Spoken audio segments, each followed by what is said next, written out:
কীর্তন গান সেই রকম একটি গান যে গান শুনতে শুনতে শুনতে শুনতে হৃদয়ের মধ্যে লীলাটাকে দর্শন করা যায়। আর যে ব্যক্তি লীলা দর্শন করতে পারেন, আমি এইটুকু অন্তত বলবো, কীর্তন এমনি এমনি শোনা আর কীর্তন শুনতে শুনতে হৃদয়ের মধ্যে লীলাটাকে ছবির মতন দেখা, দুটোর ফল কিন্তু এক নয়। যেদিনকে আপনি কীর্তন শুনে আপনার হৃদয়ে ছবি রূপে ধরা পাবেন, সেই দিনই জানবেন ওই কীর্তন শুনতে শুনতে আপনি অনায়াসেই কিন্তু আত্মনিবেদন করলেন। আর কীর্তন গানের উদ্দেশ্যই হলো ভগবানের চরণে আত্মনিবেদন করা।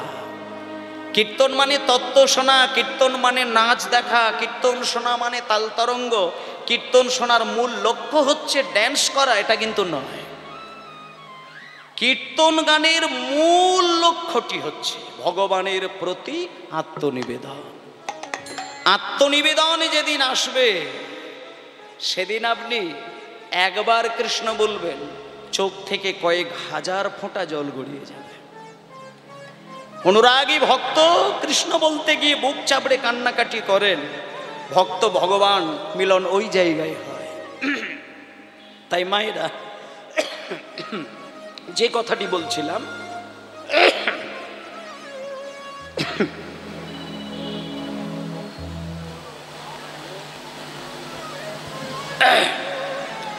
নবদ্বীপ ধামে চৈতন্য মহাপ্রভু বিদায় নিলেন। নদিয়ার নবদ্বীপ থেকে সচিমাকে ছেড়ে, বিষ্ণুপ্রিয়া দেবীকে ছেড়ে চৈতন্য মহাপ্রভু কয়েকটা মাস পরে সন্ন্যাসী হয়ে বেরিয়ে গেলেন।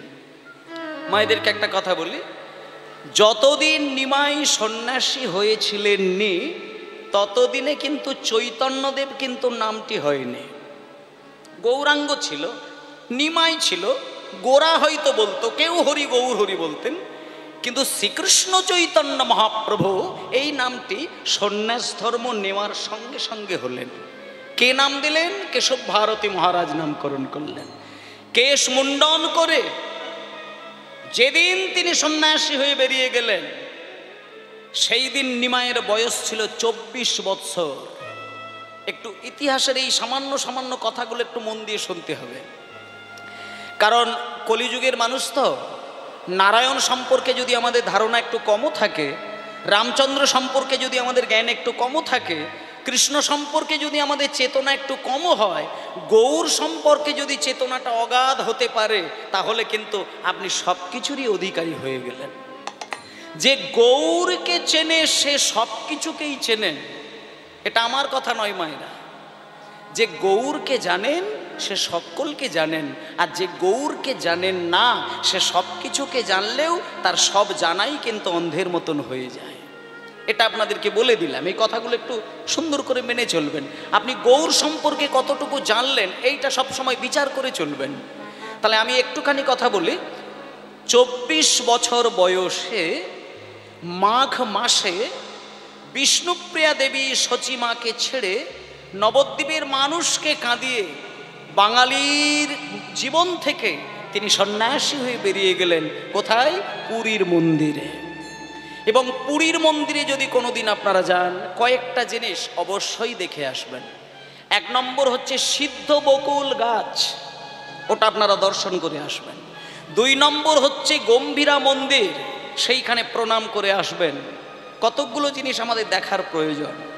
সিদ্ধ বকুল গাছের তলায় হরিদাস ঠাকুর যতদিন ছিলেন, 3 লক্ষ নামে বুক ভাসিয়ে ওই বকুল গাছের তলায় তিনি কাঁদতেন।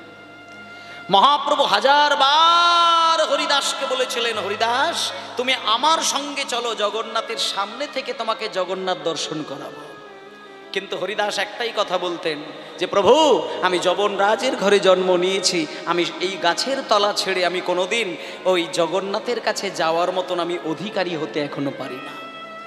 তাহলে যে হরিদাস ঠাকুর একদিনের মধ্যে 3 লক্ষ বার নাম করেন, সেই হরিদাস জগন্নাথকে দেখতে যাবেন এই ক্ষমতা নিজে তৈরি করতে পারেননি। এটা তিনি বলেছেন মহাপ্রভুকে।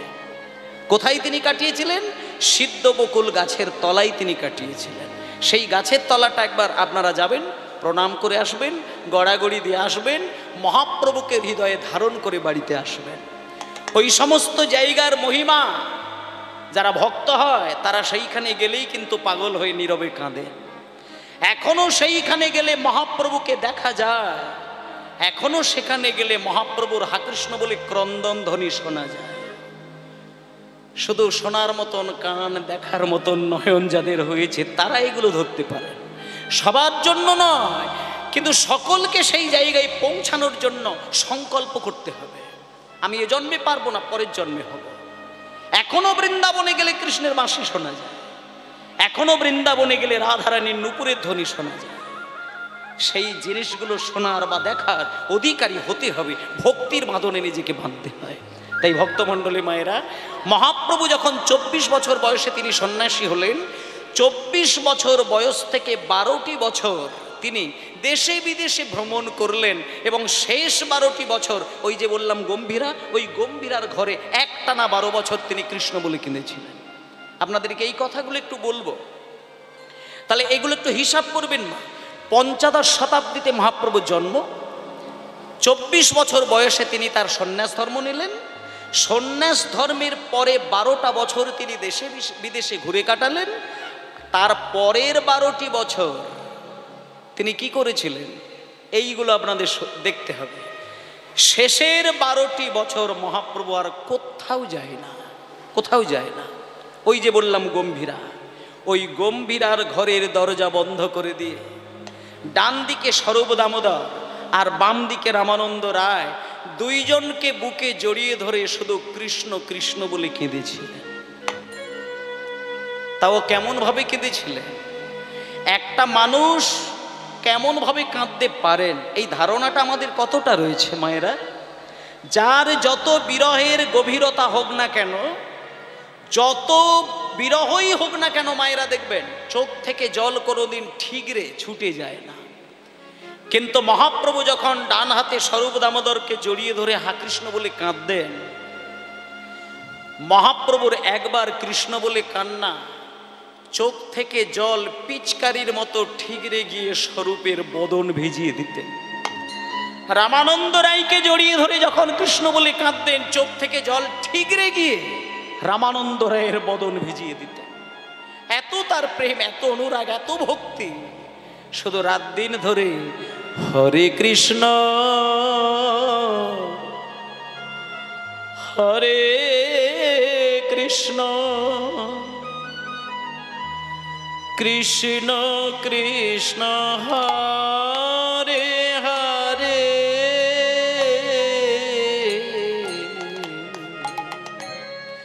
হরে রাম হরে রাম রাম রাম হরে হরে। নিতাই গৌর ব্রহ্মানন্দে হরি বল।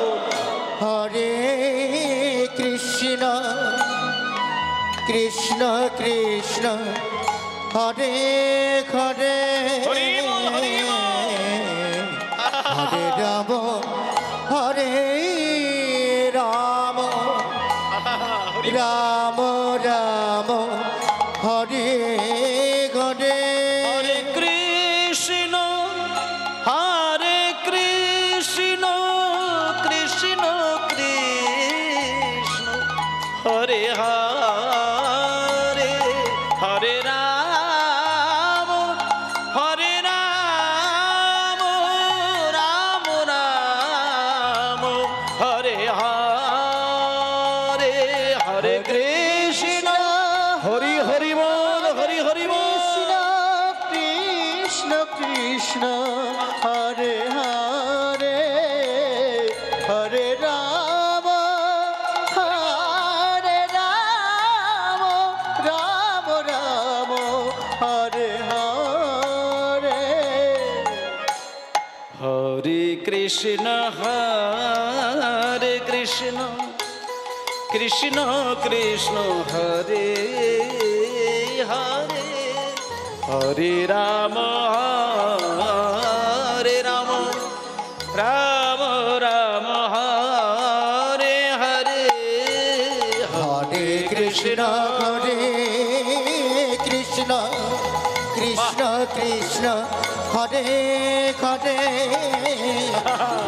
রাম হরে সবাই বলুন নিতাই গৌর হরি বল। ঘরে ঘরে। দাঁড়া বাবা, এই যে গম্ভীরার ঘরের মধ্যে 12টা বছর কি বলে বলে কেঁদেছেন? শুধু কৃষ্ণ কৃষ্ণ কৃষ্ণ কৃষ্ণ কৃষ্ণ, এর বাইরে কোনো কথা নেই। শুধু কান্না, শুধু কান্না, পাগলের মতন কান্না, পাগলের মতন কান্না। কেঁদে কেঁদে কেঁদে কেঁদে কেঁদে কেঁদে 12টি বৎসর তিনি ওই গম্ভীরার ঘরকে চোখের জলে ভিজিয়েছিলেন। সে কান্নার কথা মানুষ উপলব্ধি করতে পারবে না। কাঁদতে কাঁদতে সারা অঙ্গ ভেসে গিয়ে মন্দির প্রান্তর থেকে চোখের জল বাইরে বেরিয়ে আসতে ভক্তগণ দেখেছে কেমনভাবে তিনি কেঁদেছিলেন। তাহলে এইবার দেখুন মায়েরা, তাহলে 24 বছর বয়সে তার সন্ন্যাস ধর্ম, তার পরের 12টি বছর তিনি দেশে বিদেশে ভ্রমণ করা, আর বাকি শেষ 12টি বছর তিনি একভাবে কৃষ্ণ বলে কান্না করা। এই নিয়ে মহাপ্রভুর মোট বয়স হলো 48। এইবার যেদিন তার 48 বছর বয়স, একদিন তিনি হঠাৎই সারা দুনিয়া ছেড়ে, বাংলা ছেড়ে, আমাদেরকে ছেড়ে তিনি জগৎ ছেড়ে বিদায় নিলেন। তাহলে মহাপ্রভুর যখন 48 বছর বয়স, তিনি আমাদেরকে ছেড়ে চলে গেলেন, আর আমরা তাকে পেলাম না। তাহলে 48 বছর বয়সে যখন নিমাই চলে যায়, নিমাই চলে যাবার আরো অনেকগুলো বছর কাটার পরে, শুনুন খুব গভীর চিন্তার বিষয়, আজকের যে পালাটি বা লীলাটি আপনাদের শ্রবণ করাবো, এই কারণে আমি পালাটি আপনাদের শোনাতে চাইছি। এই যে সারাদিন ধরে কীর্তন হচ্ছে, এই কীর্তনের মূল পিতা মাতা কে ছিলেন, মানে কার হাত ধরে আমরা এত সুন্দর কীর্তনের অমৃতের মঞ্চটা পেলাম। মানে এই কীর্তন আসর সেই আসর যেখানে বসে পড়ে কাঁদলে পরে কোথাও গিয়ে কাঁদতে লাগে না। আপনি মন্দিরে কোনোদিন যেতে পারেননি, তাতে কোনো দুঃখ করার দরকার নেই। আপনি কোনোদিন জীবনে তীর্থে বেড়াতে যেতে পারেননি, দরকার নেই। আপনি বৃন্দাবনে যেতে পারেননি সারা জীবন, কিচ্ছু করার দরকার নেই। আপনার টাকার গরম থাকলে আপনি বৃন্দাবনে যেতেই পারেন, কিন্তু এটা ভাববেন না যে বৃন্দাবনে গেছেন বলে আপনি বৃন্দাবন দর্শন করলেন, তা কিন্তু নয়। বৃন্দাবন দর্শন করা আর বৃন্দাবনে গিয়ে প্রাকৃতিক ভৌগোলিক পরিবেশটাকে লক্ষ্য করা, দুটো কিন্তু এক নয়।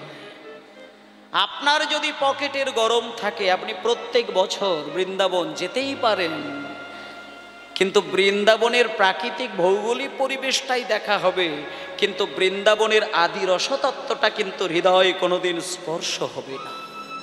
সেটা যেদিন হবে সেদিন বৃন্দাবনে যেতে লাগবে না। তোমার ওই তালপাতার কুঁড়ে ঘরের মধ্যে বসে হাগৌর বলে কাঁদলে সেই ব্রজের রাধা কৃষ্ণ এসে তোমার তালপাতার কুঁড়ে ঘরকে বৃন্দাবন তৈরি করে দেবে। নিতাই গৌর প্রেমানন্দে হরি বল। তাই মায়েরা 48 বৎসর বয়সে নিমাই চলে গেলেন। শোনেন, দেখতে দেখতে বেশ কয়েকটি বছর কেটে গেল। এইবার আপনাদেরকে চলুন সেই জায়গাটা নিয়ে যায়। মহাপ্রভু যে বেরিয়ে গেলেন, অনেকগুলো বছর কেটে গেল, মানুষ ভুলে গেছেন, মনে নেই। কিন্তু হঠাৎই একদিন যেই জায়গাটিতে মহাপ্রভু স্নান করেছিলেন, মায়েরা চলুন এইবার সেইখানে যায়। যেখানটা মহাপ্রভু স্নান করেছিলেন, পদ্মা নদীর জলে কৃষ্ণ কৃষ্ণ বলে কেঁদেছিলেন, সেই ঘাটের উল্টো দিকটা এখনো কিন্তু আছে, আপনারা গেলে দেখতে পাবেন। সেই ওপারে সেই জায়গাটির নাম হলো রাজশাহী জেলা। তাহলে কি জেলা বললাম? রাজশাহী জেলা। সেই রাজশাহী জেলার ভেতরে একটা ছোট্ট গ্রাম রয়েছে, যে গ্রামটির নাম হলো খেতুরি গ্রাম। এখনো যদি আপনি লোকেশন সার্চ করে দেখেন, সেইখানে দেখবেন ওই খেতুরি গ্রামটা কিন্তু আপনি পাবেন। এবং সেই খেতুরি গ্রামে যদি এখনো গিয়ে পৌঁছে যান, সবথেকে বড় কথা হচ্ছে সেই খেতুরি গ্রামের মাঝখানে গিয়ে একটা বিরাট রাজবাড়ি আপনি এখনো দেখতে পাবেন। তার থেকে বড় বিষয়, সেই রাজবাড়ির যিনি রাজা ছিলেন, যার নাম হলো কৃষ্ণানন্দ দত্ত, তার স্ত্রী হচ্ছেন নারায়ণী দেবী। যে কারণে কথাটি উঠল, নারায়ণী দেবী কেমনভাবে কৃষ্ণ বলে কাঁদতেন আর আমরা কেমন করে কৃষ্ণ বলে কাঁদি, এইটা আপনারা একটু দেখবেন। আমরা রোজ ঠাকুর ঘরে হাত জোড় করে কাঁদি, কিন্তু মায়েরা ঠাকুর ঘরে বসে কাঁদতে সবাই পারে, কিন্তু মায়া কান্না কাঁদা সহজ, প্রেমের কান্না কাঁদাটা কিন্তু সহজ কথা নয়। আপনি মন্দিরে গিয়ে কাঁদতেই পারেন, আপনি মন্দিরে গিয়ে ডালা সাজিয়ে বুক ভাসাতেই পারেন, কিন্তু আপনি যদি মন্দিরে গিয়ে থালা সাজাতে গিয়ে, ডালা সাজাতে গিয়ে, মালা ঝোলাতে গিয়ে কাঁদতে কাঁদতে যদি আপনার মায়ার কোনো যন্ত্রণার কথা মনে পড়ে যায়, তাহলে জানবেন ওটা আপনার মায়ার কান্না, ওটা আপনার প্রেমের কান্না নয়। ওই চোখের জল ভগবান কোনোদিন গ্রহণ করেন না। মায়েরা, ভগবানকে কেউ যদি প্রেমের কান্নায় এক ফোঁটা জলে ভেজাতে পারেন, ভগবান তার কাছে দেখা দেওয়া নয়, ভগবান তাকে কৃপা করা নয়, ভগবান তার কাছে নিজেকে বিক্রি করে দেয়। এই জায়গাগুলো বুঝবেন। কেউ যদি প্রেমের কান্না কাঁদতে কাঁদতে ভগবানের দু চরণে দু ফোঁটা নয়নের জল দেয়, তাহলে সেই ভগবান তার কাছে ধরা দেয়, বাঁধা পড়ে যায়, নিজেকে বিক্রি করে দেয়। তাই জন্য ওমা, সেই যে রাজশাহী জেলা, তার মধ্যে যে খেতুরি গ্রাম, সেই গ্রামের যে রাজবাড়ি, সেই রাজবাড়ির যিনি রাজা ছিলেন তার নাম হলো কৃষ্ণানন্দ দত্ত। তারই যিনি সহধর্মিণী ছিলেন নাম হচ্ছে নারায়ণী দেবী। নারায়ণী দেবী একটা ছোট্ট কৃষ্ণকে বুকে জড়িয়ে ধরে প্রত্যেক দিন 3 বার স্নান করাতেন। আমরা কবার স্নান করাই? একবার, দুপুরবেলা। কিন্তু নারায়ণী দেবী 3 বার বুকে জড়িয়ে ধরে স্নান করেন। কোন জলে? গঙ্গার জলেও নয়, পদ্মার জলেও নয়, নয়ন জলে 3 বার বুকে জড়িয়ে ধরে স্নান করায়। স্নান করাই বুকের মাঝে জড়িয়ে ধরে চোখের জলে ভাসতে ভাসতে। আর একটা কথা শুধু নারায়ণী দেবী বলেন, হে ঠাকুর, এই যে আমি কেঁদে কেঁদে তোমার সেবা দিলাম, আমি কিচ্ছু চাই না, কিচ্ছু চাই না, আমি শুধু একটা জিনিস চাই, তুমি আমার গর্ভে এমন একটা ছেলেকে পাঠাও, যে ছেলেটা জন্মের পর থেকে যেন তোমাকে সেবা দিতে পারে ঠাকুর, আমি আর কিচ্ছু চাই না। আমরা ভগবানের কাছে সন্তান চাই বৃদ্ধ বয়সে নিজের খাবার জন্য, বংশ রক্ষার জন্য, ব্যবসা রক্ষার জন্য, বৃদ্ধ বয়সে খেতে পাবার জন্য। কিন্তু নারায়ণী দেবী ওইগুলো চায় না। তিনি রাজার স্ত্রী, তিনি রাজার স্ত্রী, তিনি রানী। তিনি মনে করলে একটা ছেলে চাইতেন বংশকে রক্ষা করার জন্য, তিনি ওটা বলেননি। তিনি রাত দিন কেঁদে কেঁদে বলতেন, ঠাকুর, আমি বৃদ্ধ বয়সে খেতে পাবো এই আশায় আমি তোমাকে কোনোদিন ছেলে চাইব না। আমার পেটে, আমার গর্ভে তুমি যে ছেলেটিকে পাঠাবে, সেই ছেলেটা জন্মের পর থেকে সে যেন শুধুই তোমার সেবা দিতে পারে ঠাকুর, আমাকে সেবা দিতে হবে না। দেখতে দেখতে দেখতে দেখতে নারায়ণী দেবী গর্ভবতী হলেন। সেই নারায়ণী দেবীর গর্ভে রাজপ্রাসাদ আলো করে একটা ছেলে জন্ম নিলেন। মা বাবা আদর করে সেই ছেলেটির নাম রেখেছেন নরোত্তম। রাজশাহী জেলায় আছে খেতুরি গ্রাম, হরি হরি জেলায় আছে খেতুরি গ্রাম, রাজশাহী জেলায় আছে খেতুরি গ্রাম, রাজশাহী জেলায় আছে খেতুরি গ্রাম। আর কি অপূর্ব শোভা তার অতি মনোরম, শোভা তার অতি মনোরম, ওই কি অপূর্ব শোভা তার অতি মনোরম, অপূর্ব শোভা তার অতি মনোরম, কি অপূর্ব শোভা তার অতি মনোরম। নরোত্তম জন্ম নিল কৃষ্ণানন্দের ঘরে, তম জন্ম নিল কৃষ্ণানন্দের ঘরে, নরোত্তম জন্ম নিল কৃষ্ণানন্দের ঘরে, নরোত্তম জন্ম নিল কৃষ্ণানন্দের ঘরে, নরোত্তম জন্ম নিল কৃষ্ণানন্দের ঘরে। আর মহাভাগ্যবতী নারায়ণীর উদরে, মহাভাগ্যবতী নারায়ণীর উদরে, মহাভাগ্যবতী নারায়ণীর উদরে, মহাভাগ্যবতী নারায়ণীর উদরে। আনন্দ ধরে না, আনন্দ ধরে না, আনন্দ ধরে না, আনন্দ ধরে না, ওই রাজশাহী বাসীর মনে আনন্দ ধরে না, রাজশাহী দাসীর মনে আনন্দ ধরে না, ওই রাজশাহী বাসীর মনে রাজপুত্র হলো বলে হরি হরি হলো বলে, রাজশাহী বাসীর মনে রাজপুত্র হলো বলে, রাজশাহী বাসীর মনে রাজপুত্র হলো বলে, রাজশাহী বাসীর মনে আনন্দ ধরে না, আনন্দ ধরে না, আনন্দ ধরে না। নিতাই গৌর প্রেমানন্দে হরি বল। তাই জন্য এখানে যারা মায়েরা রয়েছেন সকলকে একটা কথা বলবো, ভগবানের কাছে কেউ যদি ছেলের বাসনা করেন তাহলে অন্তত এইটুকু যেন ভুল করেও মনে করবেন না যে আমি ছেলের জন্ম দিলাম মানেই আমি ছেলের কাছ থেকে বৃদ্ধ বয়সে বুঝে পাওয়ার আশায় ছেলের জন্ম দিলাম, তা কিন্তু নয়। আপনি যদি বৃদ্ধ বয়সে বৃদ্ধা বয়সে খাবার আশা নিয়ে সন্তানকে মানুষ করেন, একটা জিনিস পরিষ্কার যে কপালে যদি আপনার খাবারটা না থাকে, আপনি একটা ছেলে কেন 10টা ছেলের মা হলেও আপনি খেতে পাবেন না। আর আপনার কপালে যদি সুখ থাকে, খাবার লেখা থাকে, আপনার পেটে যদি ছেলে নাও জন্ম নেয়, 10 মায়ের 10 কোণ থেকে 10টা ছেলে এসে আপনাকে প্রাণ ভরে খাবার খাইয়ে দেবে।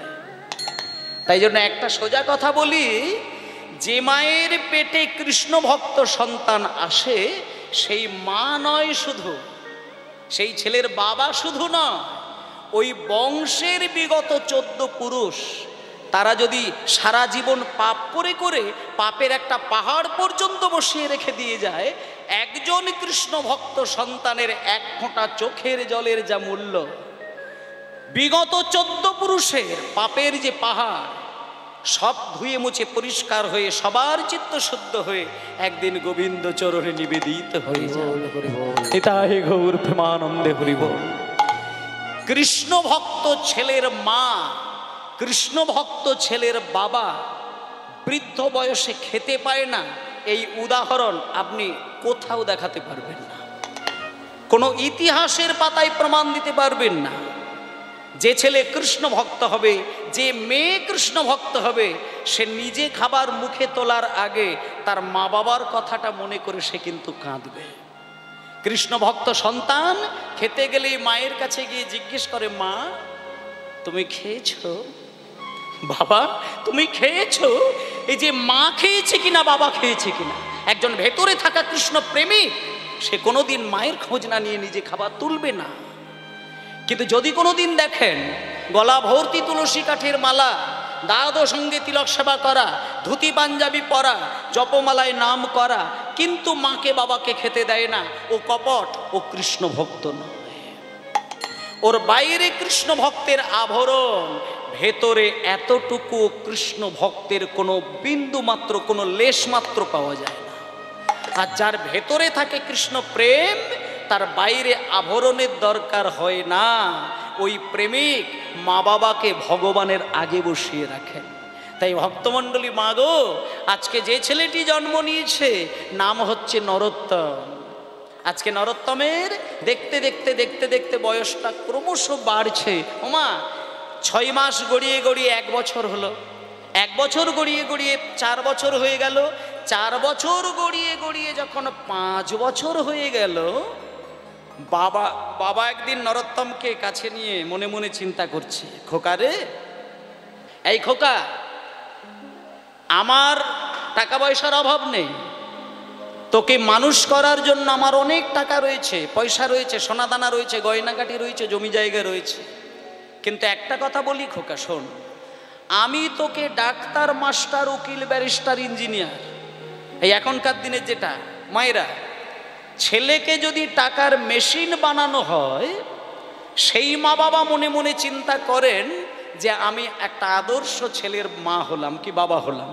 কিন্তু একটা কথা বলি মা, টাকার মেশিন বানাতে পারেন আপনি, কিন্তু একটা মানুষ বানাতে কিন্তু পারলেন না। কারণ একটা জিনিস জানতে হবে যে মানুষের হৃদয় রয়েছে কিন্তু মেশিনের হৃদয় কিন্তু নেই। মেশিন হয়তো অনেক টাকা রোজগার করতে পারে, মেশিন হয়তো অনেক কাজ করে দেখাতে পারে, কিন্তু মেশিনের তো হৃদয় থাকে না, কিন্তু মানুষের একটা হৃদয় রয়েছে। তাই ভক্তমণ্ডলী মায়েরা, আজকে নরোত্তমে যখন 5 বছর বয়স, নরোত্তমের বাবার নামটা কি বলেছিলাম মায়েরা বাবার নাম কি বলেছিলাম নরোত্তমের? কৃষ্ণানন্দ দত্ত। এইবার শোনেন, যখন নরোত্তমের 5 বছর বয়সটা গড়িয়ে গেল, একদিনকে নরোত্তমের বাবা মনে মনে চিন্তা করে নিলেন যে আমি আমার ছেলেকে লেখাপড়া শেখাতে গিয়ে আমার যদি রাজ সর্বস্ব বিকেও যায়, যাই যাক, কিন্তু আমি ছেলেকে ওই ডাক্তার মাস্টার নয়, ছেলেকে আমি পণ্ডিত তৈরি করব, পণ্ডিত তৈরি করব। আমার ছেলে পণ্ডিত হবে, এর জন্য আমি বাবা হয়ে যা করতে হয় তাই করব। এই বলে মায়েরা নরোত্তমকে কোলে করে নিয়ে চলে গেলেন কোথায়? রাজশাহী জেলার মধ্যে সর্বশ্রেষ্ঠ একজন জ্ঞানী মহাপণ্ডিত, যার নাম হলো কৃষ্ণদাস পণ্ডিত। এখানে কিন্তু একটা বিষয় আছে বাবা, বাবার নাম হচ্ছে কৃষ্ণানন্দ দত্ত, আর মাস্টার মশাইয়ের নাম কিন্তু কৃষ্ণানন্দ নয়, কৃষ্ণদাস পণ্ডিত। নামের বিষয়টা প্রায় কাছাকাছি, এক বাবার নাম কৃষ্ণানন্দ আর মাস্টার মশাইয়ের নাম হচ্ছে কৃষ্ণ দাস পণ্ডিত। এবার কৃষ্ণদাস পণ্ডিতের কাছে বাবা যখন নরোত্তমকে কোলে করে নিয়ে হাজির হলেন, তখন ছেলেকে পাশে বসিয়ে রেখে দিয়ে বাবা বলছেন, মাস্টার মশাই, আর এই যে ছেলেটা দেখতে পাচ্ছেন, এ হচ্ছে আমার ছেলে, আর এর নাম হলো নরোত্তম। তা আমি যেহেতু ওর বাবা, আমি বাবা হয়ে আপনাকে একটা দায়িত্ব দিয়ে যাচ্ছি। আমি শুনেছি আপনি নাকি এই রাজশাহী জেলার মধ্যে একজন জ্ঞানীগুণী মহাপণ্ডিত, তাই আপনি আমার ছেলেকে পণ্ডিত তৈরি করে দেবেন, তাতে আপনার যত কিছু অভাব আছে আমি আপনার পূরণ করে দেব। এই বলে দিয়ে যখন বাড়িতে চলে এলেন, মাস্টার মশাইয়ের প্রথম যে কাজ, নরোত্তমকে কাছে ডেকে নিয়ে বলছেন, নরোত্তম শোনো, কাছে এসো, আমি সবার প্রথমে তোমায় জিজ্ঞেস করব তোমার বাবা কি করেন সেটা আগে বলো।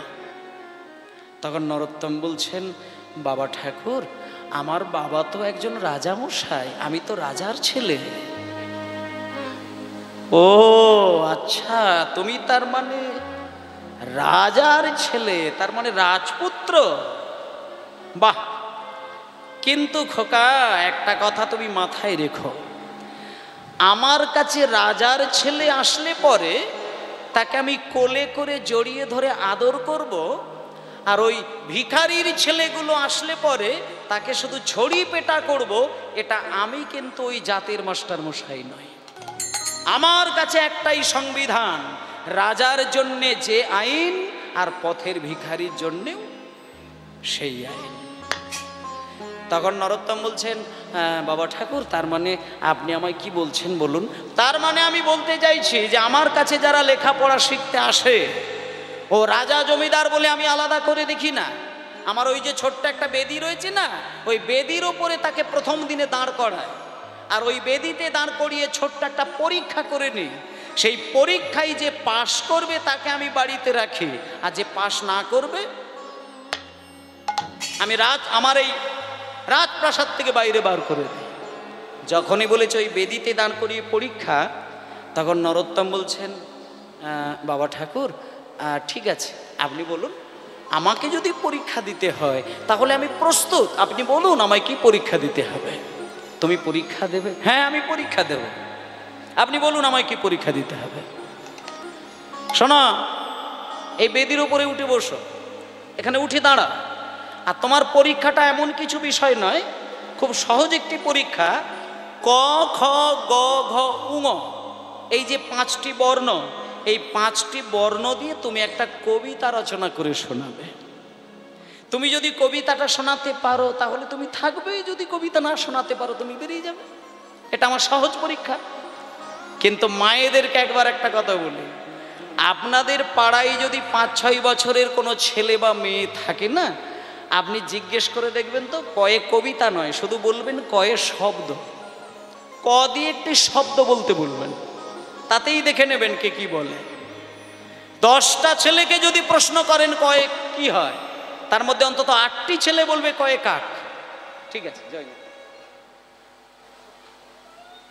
নিতাই গৌর হরি বল, গৌর হরি বল, গৌর হরি বল, হরি জয় নিতাই। আচ্ছা, তাহলে কয়ে কেউ কাক বলবে, কেউ কোকিল বলবে, কেউ কাকাতুয়া বলবে, কেউ কুমির বলবে, ইত্যাদি ইত্যাদি, যে যা খুশি বলতে পারে। কিন্তু নরোত্তমের ক্ষেত্রে মায়েরা, ওমা ওমা, কয়ে এখানে কিন্তু ওই মানে নরোত্তমকে কিন্তু শব্দ বলতে বলেননি, নরোত্তমকে বলেছে সুন্দর করে কবিতা, ক খ গ ঘ এইভাবে সাজিয়ে সাজিয়ে কবিতা। একটা 5 বছরের ছেলেকে যখন কবিতা বলতে বলেছেন, নরোত্তম চোখ বন্ধ করে হাত জোড় করে মা বাবাকে হৃদয় মাঝে স্মরণ করে নিয়ে সুন্দর একটি কবিতা রচনা করে শুনিয়ে দিলেন। মানে এটা আমাদের কাছে একটা পাওনা যে 5 বছরের ছেলের হৃদয় থেকে এত সুন্দর কবিতা আসে কি করে, কিন্তু তিনি শুরু করলেন। তিনি হাত জোড় করে বলে উঠলেন, কয়ে কলি যুগে শ্রীকৃষ্ণ চৈতন্য অবতার, হরি হরি বল।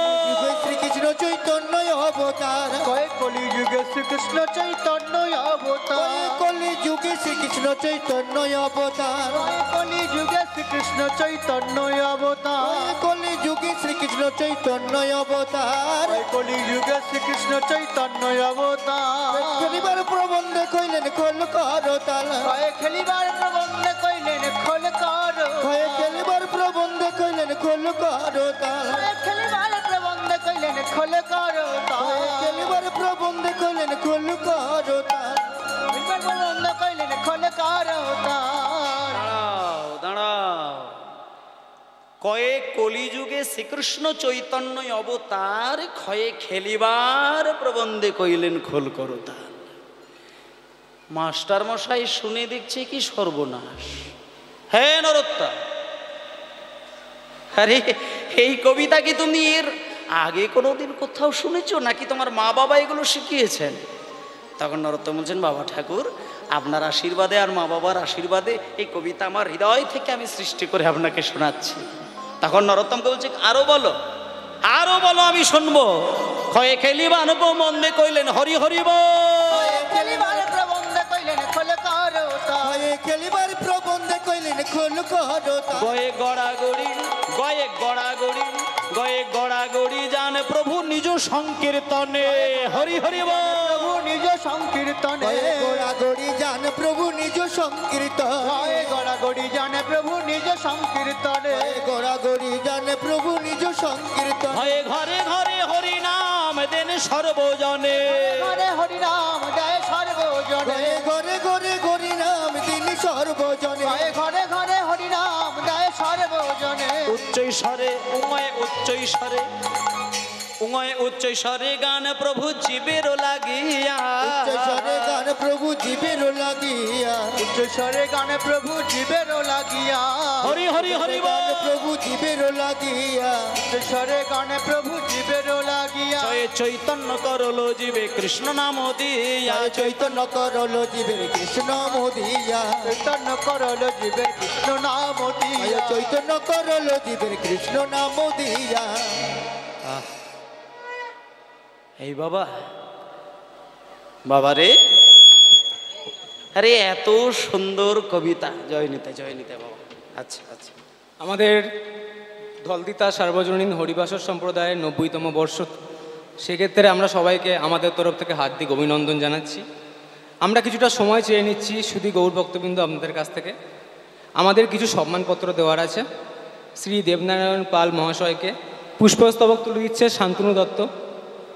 আপনারা সকলে উলুধ্বনি দিয়ে এই মুহূর্তটাকে আরও বেশি শুভাকাঙ্ক্ষিত করে তুলবেন।